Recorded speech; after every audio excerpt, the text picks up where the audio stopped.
We bring into our post-game show Kings assistant coach Brock Sawyer. Let's start with that third period. You're thrust into the middle of the bench there. I think frustration is probably a key word you take away from tonight's game. We just didn't bring it. We weren't mentally and physically ready for a battle. And, I mean, that's, you talk about 7 straight, but you got to be able to win on the road. And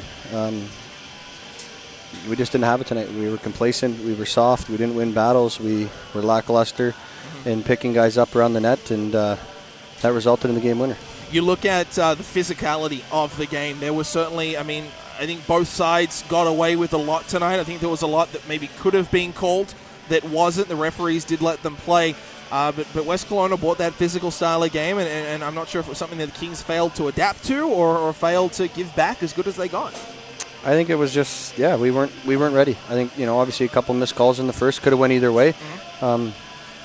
Didn't know they let that go again in this league, but no, it is what it is. I think obviously we need to readdress tomorrow, just being ready to play. I mean, 3 games in a row we've had lackluster starts, and we just think we can pour it on when we want, and I think we learned tonight we can't. So, we were just too soft all over the ice. They were physical, but we didn't do our job in outnumbering the puck and winning battles. We lost way too many battles, and that's what you lose a game when that happens. Seemed to be a little bit of uncertainty kind of from the bench out. I know you guys tried a different right winger to go with Tristan Mullen and Kyle Betts there.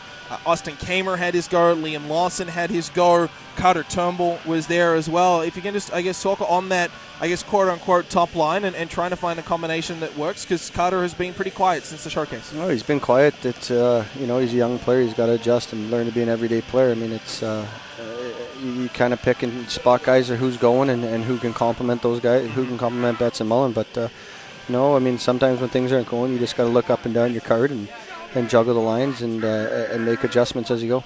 In terms of Stefan Warning at the other end of the ice, excellent. I mean, you don't point the finger at him at all. Undeservedly getting the loss tonight. No, it's a tough one for him. Obviously, I mean, he definitely held us in it and gave us a chance to win. I mean, you can't win games if you don't score goals. But no, he was excellent. I mean, good rebound control. Unfortunate the first one, we didn't knock guys on their butts and pick up sticks, and they get a greasy one there in front, and then. I know the third one he'd probably like to have back on that one-timer, but that'll happen on the power play when you go down 5-on-3. No, he was excellent to me. I mean, kudos to him for making some huge saves to keep us in it. Let's move on. The streak is over. The Kings have been shut out. Let's move on. So much unknown about this Wenatchee team. There's a lot of excitement around the BCHL 17th franchise. They're in action tonight. They're up 5-1 over Coquitlam last we checked. They look like to go on to get back on track after being shut out 3-0 themselves last night. What do we know about Wenatchee? What is the book that we've gotten on Wenatchee? What have you heard from around the league? And I guess what can the Kings expect tomorrow night at the Town Toyota Centre? They're fast. You can expect a fast-paced game, obviously. A bit of a college atmosphere in there.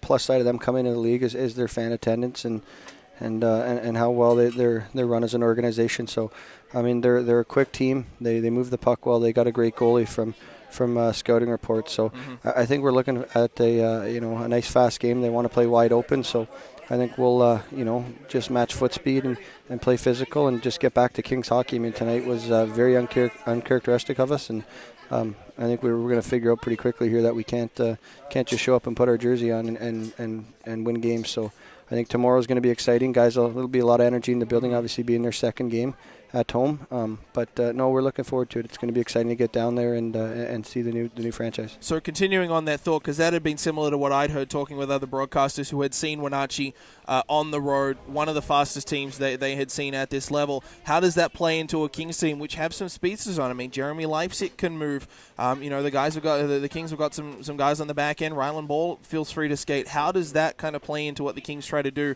when you come up against a team that can move the puck well, both through the pass and the foot speed? I think you just have to worry about number one first of all, and that's yourself and your own team. I think it's a matter of playing our game. I mean, we're successful when we cycle down low, and we move the puck. So as long as we have the puck, hey, we're in control of the game. So I think can't score on you if you've got the puck. Exactly. So I think it's just it's a puck possession game, and I think we just limit their opportunities to jump and go real quick and and identify our checks to the neutral zone and do a good job in our D zone and picking up guys and not allowing any free opportunities, we'll be all right. Brock, we'll let you get back down to the room, and we'll do this again tomorrow night in Wenatchee for the first time. It'll be fun.